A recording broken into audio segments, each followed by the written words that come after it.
What's really nice about this panel is to get the person who makes products, so your Oreo cookies, your Ritz crackers, and then the person who sells them in their stores. And I also want to, sort of bring you together because you have a lot of points in common. You've both had your CEO positions for about a year, even though, yes, you have bounds of experience. You both are European. So, Frans, you're Dutch, you're from Belgium. You both recently, sort of showcased your vision, your strategic visions for both of your companies. And you also have this shared challenge, like many industries, of creating a digital path at a time when Amazon is eating everyone's lunch. And as you can see from this chart, go back. You can see from this chart that, the way the market is favoring consumer staples, of which the retail is one, isn't necessarily how they're favoring other industries. So on that note, Frans, you have projected that your growth in European e-commerce is going to grow 30% this year. And you're projecting that the US growth will be 30% over 3 years.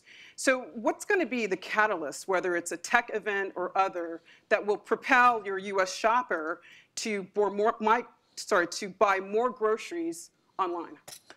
I think the two things here. First of all, customers would like to buy groceries with a trusted brand. And with all our brands, with Food Lion and Hannaford and Giant, we have those trusted brands. And the second thing is more and more customers would like to have an omni-channel proposition. So both buying groceries in stores, but also having the online. And we have a long history with online already in the US. We have $1 billion sales in the US in online only, and that is food. So that is chilled and frozen and fresh food. And I think those two elements in being a trustworthy company with a lot of transparency in the food chain, being a company which has heritage and experience in omni-channel proposition, and having a great assortment. And that's not only the Oreo cookies, which are great, but also our 40% of fresh food and all the other assortments we carry. Okay, but at the same time, so Mondelez, you're projecting growing your digital online sales to $1 billion by 2020. I have to ask you, Frans, does it make you nervous that a food developer like Mondelez is basically attracting its digital footprint, building a digital footprint that might take away from your stores? The good news here is that in the end, the customer decides. And we see an online growth in our business. You mentioned 20% next year in the US, 30% the year after. So we also grow quite fast there. And in the end, we look at this total wallet, which we're going to sell. And that is the most important thing. So we don't look siloed in online and offline, siloed in online and in the stores, but we look as a total wallet. And of course, it's a free world at the same time. And a lot of formats got blurred. If it's discount or supermarkets, it's online. And let's see how people do. Let's see how successful Amazon will be with fresh, or how CPG companies are successful in online groceries. And I think the jury's out, and it's an open market. It's competitive. Well, and from our perspective, when we say we will reach $1 billion, that is what we call e-commerce. But most of that is done through online retail from our brick and mortar retailers, or through the pure play players like an Amazon, for instance. So. I want to ask you a little bit. Your 85% of your products are snacks. So again, the crackers, the Cadbury chocolates, Milka bars. How do you strategize having that kind of product offering at a time when consumers are increasingly turning away from mass-produced goods and sugar?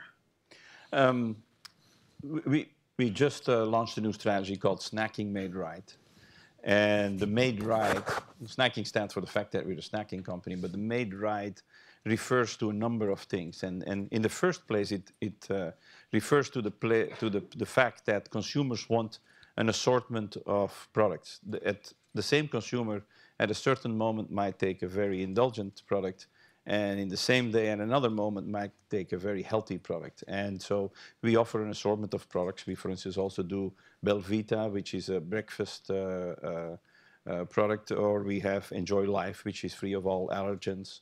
So we offer a wide array of products which are the whole spectrum from health and wellness. And how do you see that shift, that balance in your portfolio moving from sort of the mass-produced to the health category? At the moment, what we see is in percentage growth, the healthy part is growing faster. In dollars growth, it's still the more indulgent part that is taking the bigger chunk of the dollar growth. Okay. So, and if we look at snack markets around the world, it is going to still be the chocolate, the biscuits, the ice creams, the salted snacks that are going to be the biggest dollar growth. What rates of growth are we seeing, though, for the healthy category, just to be clear? The percentage growth is around 6, 7, depends on what you have, health bars and so on. Okay. But that's about the growth. And as a seller, I suppose, of the brands that flow through your stores, what are you noticing in your aisles in terms of, what category of snack products sell well? Yeah, snack products. Now we give more space to our fresh assortments, fruit and veg, produce, meat, but also the organic products. So that's where we grow much faster than in center store. And the second thing is in center store, we also sell more organic food, double-digit growth, both in dollars and in volume.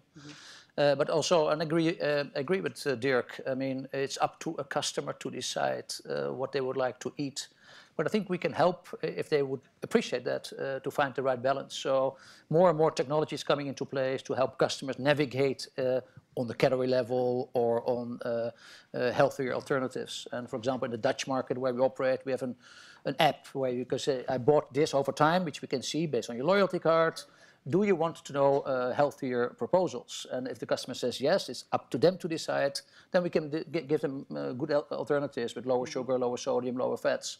And I think it's that balance we can help with. So as that proportion of natural and organic and healthy goods increase, does it make sense to reserve shelf space for Oreos and Ritz crackers?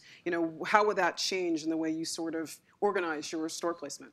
Yeah, so it comes back to the balance. And if Oreo is a nicer cookie to eat and sells better than another cookie, then I would give my preference to Oreo. But it's in the end to the customers to decide how they would like to organize their diet, and we can help making those choices. What you see is two things. In center store, it's got, of course, more under pressure on online. You can sell an Oreo cookie online, or razors or diapers is more difficult with lettuce and with fresh meat. So there will come more pressure on center store in all the supermarkets. And that's why we dedicate that space to other assortments with healthier options. If it's deli, if it's produce, it's fresh fish.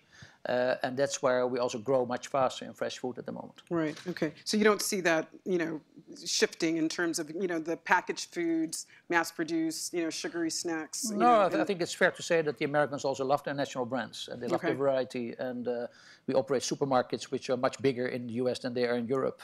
We operate supermarkets with 60,000 items. The Americans love their brands, love the variety, and in the end, they vote with their purchases, and we look on a constant base which products move and which products do not move. So we talked about the fickleness of the consumer, the taste shifting all the time, and you've come out with some innovations. I think things like wasabi Oreos, and what in the way of like innovation can we expect from your company in 2019? Well, first of all, there is this evolution of tastes and going for more extreme taste, if I can say it like that, and the need to constantly have something new. It's about the experience. So while you and I might have eaten always the same Oreo, today's younger consumer wants to have a new experience as much as possible. So we need to keep up with that, and we constantly have to keep on doing that. I think that we also will see an evolution towards more premium type products, so you can expect us to innovate in that space. The millennials, they're much more about experience, and so super premium, different taste, that's really where it's Can you give us a sort of glimpse of what's to come, like a specific product that you're working on? Yeah, I mean, gifting is also a big part in that. So, for instance, one of the things that we do online, as an example, is that like I said, they want these special things. So we have this Oreo music box. It's called. It's a box that you buy, and when you put an Oreo cookie on it, it will play a song. If you take a bite out of the Oreo, it will play another song. And we put that online in China, and it's sold out in an hour or something like that. And that's the important part to realize about the consumer. It's about these special things, these different things. More and more, that is really what it's about. And as a company, we are really trying to go as fast as we possibly can. We just started a new venture called Snack Futures, and the whole objective of that group of people is to be finger on the pulse and what's next and what's coming and how can we be part of that. So, but the thing to think about it is the pace at which that innovation needs to take place is much faster than it used to be. Understood. So, I mean, I want to talk a little bit about, Frans, the idea of sitting in the middle. So you've got, on the one hand, again, Amazon, which is everywhere. And then on the other end, you've got sort of, very well-resourced, Walmart, which is spending billions of dollars to keep their prices low. And then you've got like Lidl and Aldi's kind of nipping at your heels. So, it is a middle space that most people sort of see you as occupying. How do you distinguish yourself out of that category? Just to some facts as a background. We grow our volumes and we grow our shares also in this middle field. And if you stay with the US, where we have number 1 and 2 positions on the East Coast, a lot of that market is still fragmented. Yes, Walmart and Amazon are formidable competitors, but there's a lot of space open in a market which is further consolidating. So I think in the end, consumers make that choice for strong brands with strong shares and with a strong philosophy on how they would like to run the business from a transparency point of view, from a sustainability point of view, from a food ingredients and a private label point of view. And I think looking at the US market, which is further going to consolidate, there's plenty of space. Okay. We have a healthy company, strong balance sheet, so I think we have optionality. So you nicely ease me into my next question, because yes, the U.S. retail market is very fragmented, and you gave comments recently about the fact that there is going to be more consolidation in the retail space, and I think particularly in the U.S. You said you're in a solid enough position to take part of that. Tell us a little bit, what might that look like when you get ready to move? Just one quick remark. When Lidl, and some of you might know Lidl, came to the US, it was, oh, Lidl is coming, that will be a big shift in the marketplace. People forget that Walmart is by far the biggest discounter in the world. And we already compete successfully with them for decennia. So Lidl and Aldi are here now. I think it's good for the landscape. The market is big enough. Let's see what is the best proposition for customers. But in the East Coast of the US, there are a lot of independent companies, smaller companies, and a lot of companies for which it's difficult to make that investment now in technology, in IT, in supply chain, in sustainability, in private labels. And I think that market will further consolidate, and there will be options also to grow our share. So in that independent space, and there will be donors of market share there. I mean, I'm just calling this up simply to make the point that there is a lot of M&A going on in the retail space, and it's cheap. Premiums are at record lows. So it's just an interesting sort of backdrop. Sounds promising. Yeah. You should do it. Yeah. So speaking of consolidation, the consumer space is one that has succumbed to a lot of market pressure. We've seen activists all over the place. Unilever obviously was targeted. Mondelez went after Hershey a couple of years ago. And then Campbell's Soup is going through its own private hell. I mean, tell us a little bit, either of you really, just, what does the market look like? What does the land space look like, in 5 years' time? Who survives? I think that if you look at our sector, in this moment where the growth is coming from, it's about certain segments to be in, and not everything is the same in food. So if you're center of the store and largely North American focused, that's probably not a good place to be in. If you're in snacking and 75% of our business is outside of North America, you're in a much better place. I think if you're a pure player and focused on the segments that you really want to be in, and those are well-growing segments, you will do well. If you're a little bit all over the place, that's probably a very difficult place to be. And so I personally, I'm not sure that consolidation is the way to go from a growth perspective. And I believe that we are fine as we are in the snacking space. There's still plenty of opportunity around the world for us to grow. And that's really the direction that we're planning to take. What's gonna happen? I think, yes, those more North American center of the store focused companies that are having more difficulty getting growth, they will need to find other ways to create value. And then you can expect that consolidation and cost reduction could be a way to go. My opinion on that is, okay, once you've done that, what do you do then? Then now you have a bigger company that still has the same problem of not growing. So where do you go after that? And I think there will be a shift coming that growth in food is going to be recognized as the way to go. Would it ever make sense for a big retailer, and I'm thinking like Amazon as opposed to Ahold Delhaize, and a brand producer like yourselves to get married? Well, I like Frans, but I don't know if I don't know. We don't know a lot about retail, and so it would not be a natural thought. That's why I wanted to say when we do online, we do it largely to people who know well how to do that. So I personally don't see easily. Maybe if you do super premium and a few own stores with a very high-end chocolate, I could see us do that. But for the rest, I don't see us immediately getting into retail. I don't know, Frans, what you know. Rather about that retail buying you want to be, for you, it's different, I guess. For us, a little bit different because we have those private labels we run, those own brands. In the US, we have 28% of our sales is own brands. In Holland and Belgium, for example, 50%. And we try to make the differentiation there also. And I think what you talked about, who is going to survive in these kind of markets, which are very competitive. There are not only things about market share and these kind of things, there are also things about what consumers would trust in the future, how consumers would like to shop. Can you technology supported offer a more efficient journey in a store, more time efficient, digital supported? Are there inspirations in the store and new assortments in fresh and produce with, hey, wow, this is a different way to cook and this is nice to see. But also the whole transparency in the supply chain. We just had this romaine lettuce scare. And I think a lot of customers will be much more conscious about food safety, where is food coming from, how is it produced, and not only in a safe way, but also in a social compliance way.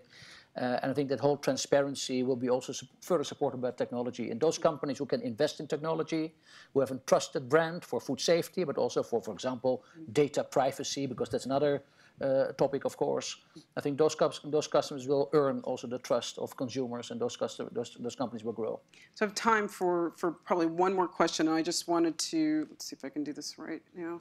Yes, so basically this chart shows 188 retailers in the Bloomberg World Retail Index and their performance over the last 5 years. And so in spite of, Europe's, advancements in retail technology and innovation, of which I think it's fair to say is far ahead of the US, investors aren't necessarily rewarding those companies for that. If you look at sort of, where Central Asia and North America, and it's not a dissimilar picture for global staples, so more in your world. I mean, mind you, it's not negative returns like you see in the retailers, but it's still sort of at the bottom of the pack. So the question really is, have investors lost faith in the European retail consumer sector? No, I think it depends very much on which companies we talk about. I think companies which are not engaged in the online frame, that's difficult. Those who are not having invested enough in innovation, in fresh produce and giving options to customers. Those who do not have a good legacy in a sustainable company and doing the right things for associates, for customers, for producers and for vendors. Those who do not team up with first-class companies who also have a very strong base in sustainability, like Mondelez has as well. I think these kind of things are making you less competitive when you're not organized yourself properly. And customers will be more critical, and it's exactly the right thing. So I think the better companies will have a better life also in the future, who have invested in these kind of things in the past. Dirk, do you have any? Well, I will talk about our sector maybe. Like I said before, you cannot just look at the sector. You need to look what's in there. And like I said before, I think there's going to be differences between companies, and I do think there still is some solid growth to be had as an investor. I personally believe we are in that spot. There's other companies that are in that spot, and so you just need to be selective where you want to go, to my opinion. Okay, I'm just going to do a really quick lightning round. Tell me in 10 seconds or less, what is the most pressing issue for the consumer and retail space in the next decade? 10 seconds, you said, huh? I think the overall, in the consumer space, I think it's transparency in the supply chain, and I think it's people trusting the industry that their data will be properly handled. I totally agree with that. I think that's the number one. The second one is to keep up where the consumer is going. What does the consumer want? Because there's an incredible change taking place. Okay.